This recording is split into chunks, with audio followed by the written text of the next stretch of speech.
Alright, back na naman.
Okay, so hey guys, welcome back again. At tayo ay bike vlog na naman ulit. At yes, meron kasi isang lugar na madalas ko nakikita sa YouTube, mostly sa YouTube, then mostly din sa Facebook and other platform like TikTok. Ito yung lagi nang pinupuntahang trail na lugar na may makikita ka na, alam mo yun, balot na balot siya ng nature. So na-curious ako, no? So gusto ko rin makapunta doon. So ito na yun guys, pupunta sa El Rancho. So babagtasin natin yan, ititrail natin yan, subukan natin. And yeah, as a first timer, first time kong gagawin to. So tara, excited ako. So tingnan natin kung gaano talaga kaganda in person. Kung ano mo yan, makikita mo siya in person. Kasi sa YouTube pala napanood ko na, napakaganda na. So why not? So, tara, ito na naman ulit guys yung bike ko. Tara, subukan natin trail to.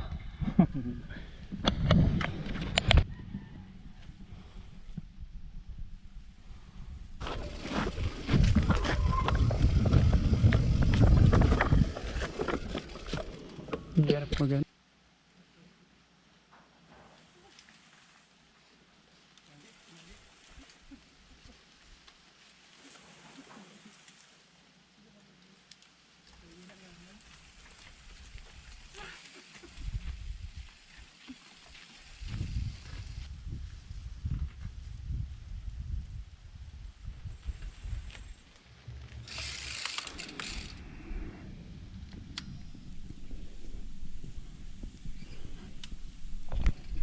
Okay guys, so bali rin niyo muna yung view. Napakaganda, di ba? Grabe. Sa first time na manghako ulit, nakarating ulit sa mga ganitong lugar. Tapos may puno pa ng papaya. Diba? So yun, ingat-ingat lang ha. Dahil as a first time, medyo talagang bangin dito. Tapos yan, ingat-ingat lang. Hindi ko na sinakyan yung bike ko. Delikado for me pero yung iba kasi sanay na. So yun na yun, ang ganda naman kasi ng daan, naka-sementado na. Ang ganda ng video na.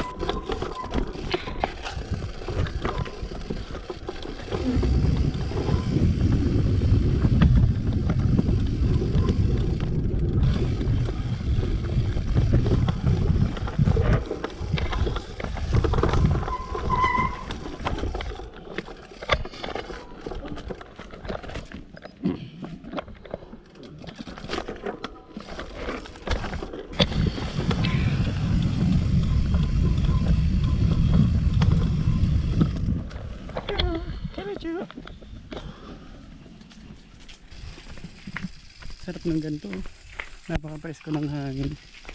Trail ka ng ganito. Pero buti na, napakaganda ng sahig, ay ng kalsada, sementado na.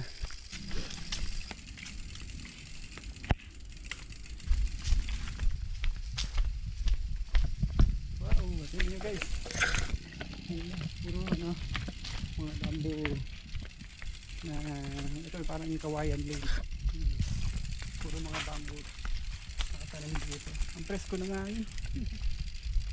At dumaan dito parang may naalala ko yung pinuntahan namin sa ano, sa Awa Temple. May ganito rin daan doon. So ganda oh.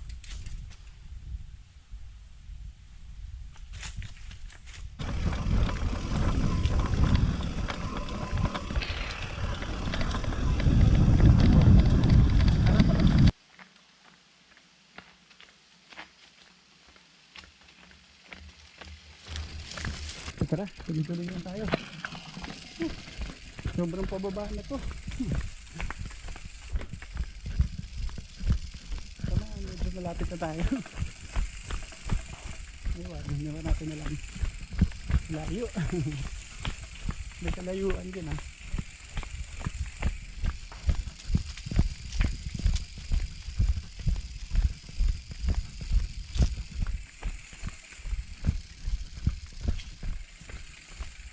Buti na lang guys, di ako nagsapatos. Nagchinelas lang ako kasi mas komportable ako sa pagchichinelas. So yun. Ano nyo guys, sobrang lusong. So bumaba na lang sa bike ko. Delikado.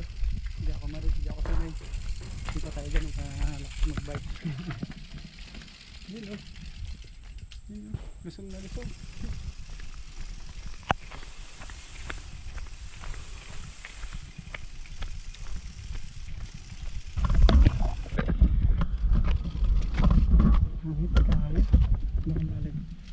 Naglalag ako, wala kasing handle.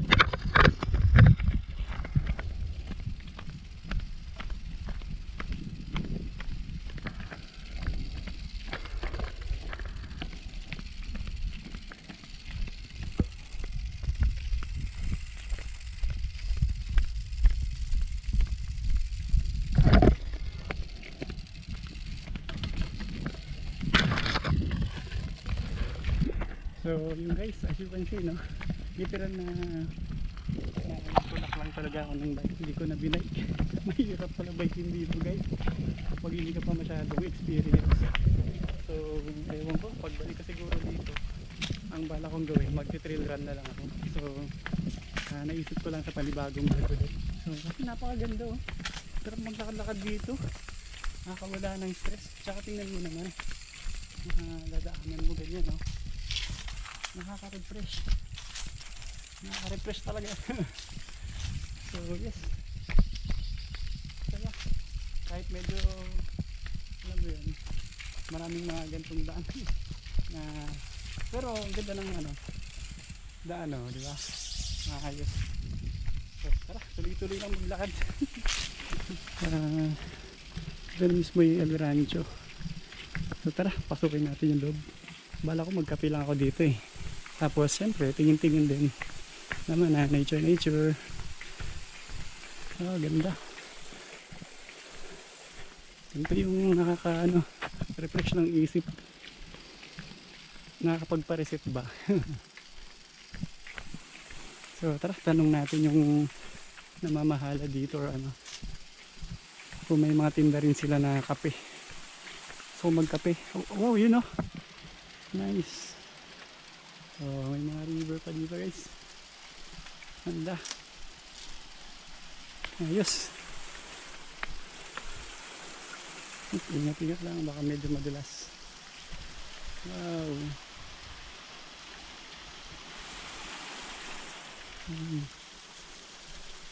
Tara, punta pa tayo dun. Magtulak pa tayo ulit. Tulak talaga eh.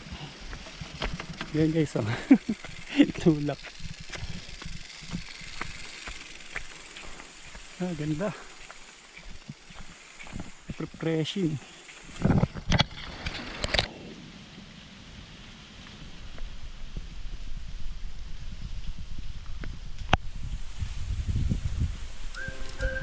So tara, nakita naman natin itong ano, part na to. So magbuhat lang tayo ng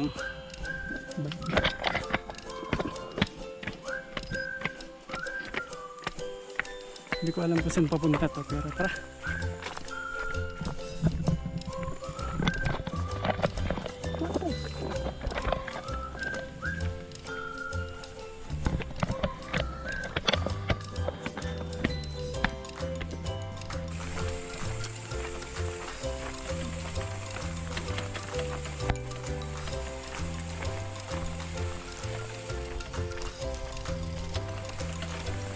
Ito yung nakikita ko sa YouTube content mga vloggers, yung may swimming pool.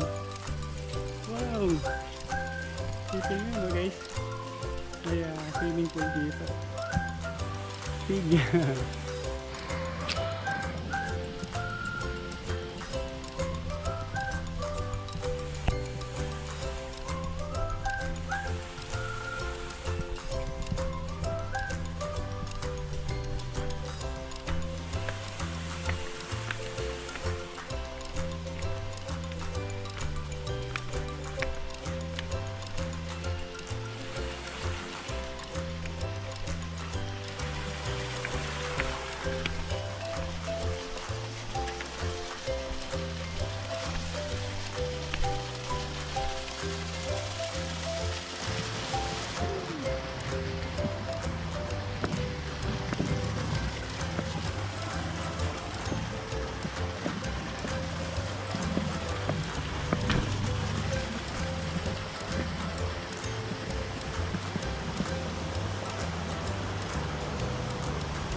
Si Kuya, yung caretaker dito.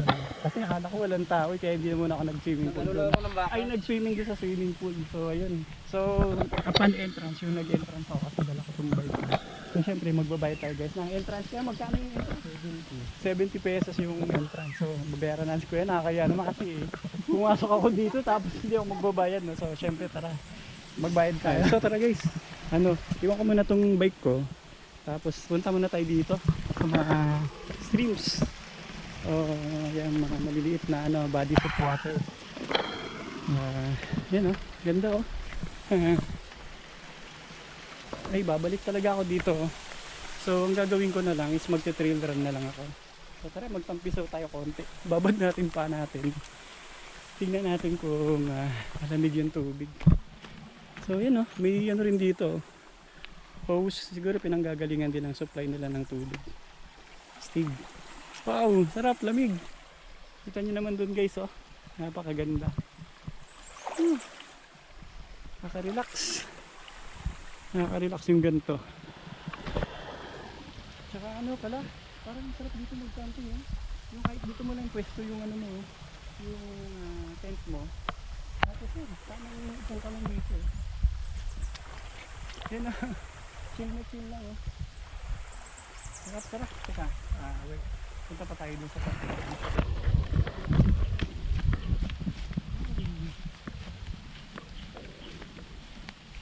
May mga baka.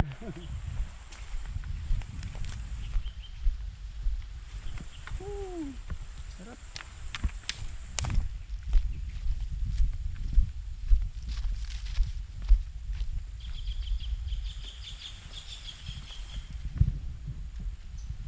So yung view dun guys yung bundok. Yung mga palibot talaga ito ng bundok. And lush greens yung mga puno. May ibon pa dumapo din sa puno. So ibig sabihin lang talaga napaka-ganun ka-peaceful dito. Relaxing talaga. Babalik ka.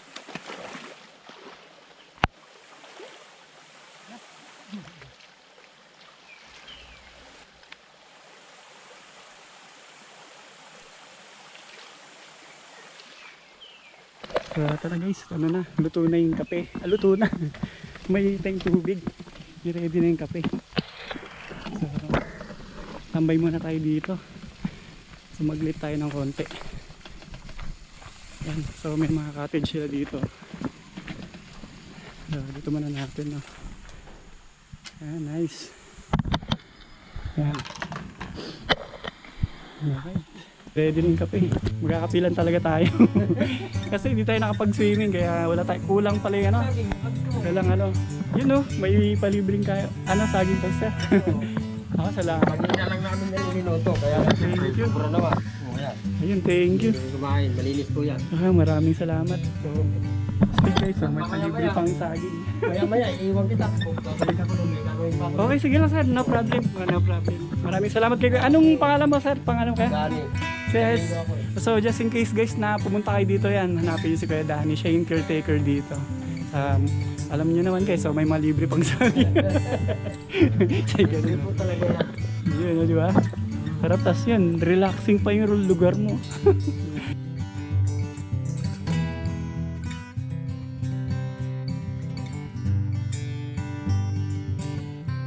So yun guys, di ba? As a first timer dito, ang swerte ko. Nabigyan pa ako ni Kuya ng ano, itong saging saba.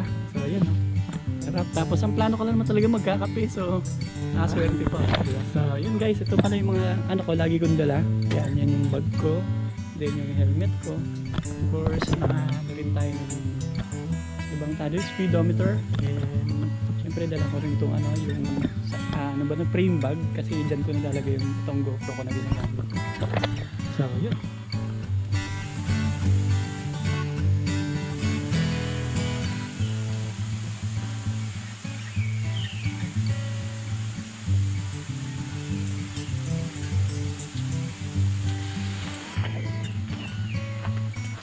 Tapos ano, tamang outfitan lang tayo.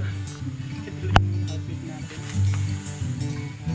Tamang Tito style pa. Tapos ito pala, ito pala yung ano ko. Shades ko guys, ng photochronic. Yung ganda sa ito nito kasi pag umaraw, yung ano siya, dumidilim. So makakapagpa-refresh naman. Mas nakakita ka sa ano. Basta yun yung photochronic.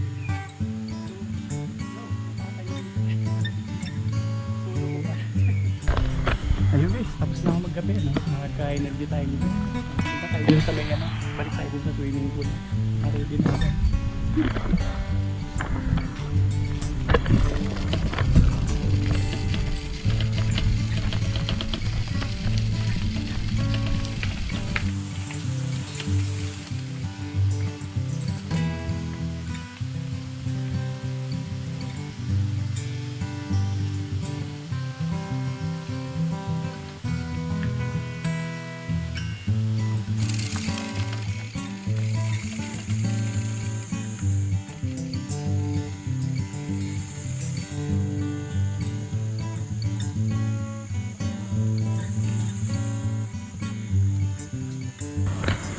Alright. Tayo nakabalik muli kasi nakapagpaalam na tayo. Pero wala tayong dalang pang swimming or na ano kasi iba yung short na gamit ko guys. So ang gagawin na natin, mag-chill lang tayo ng konti, mag-relax ng konti. Tunog ng nature at ang agos ng tubig. So, tapos palipas lang tayo sa ibang oras. Tapos uwi na tayo mamaya. So sulit na kapag relax tayo muli. Tara, punta tayo doon, lapit tayo din.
dito sa part na dito.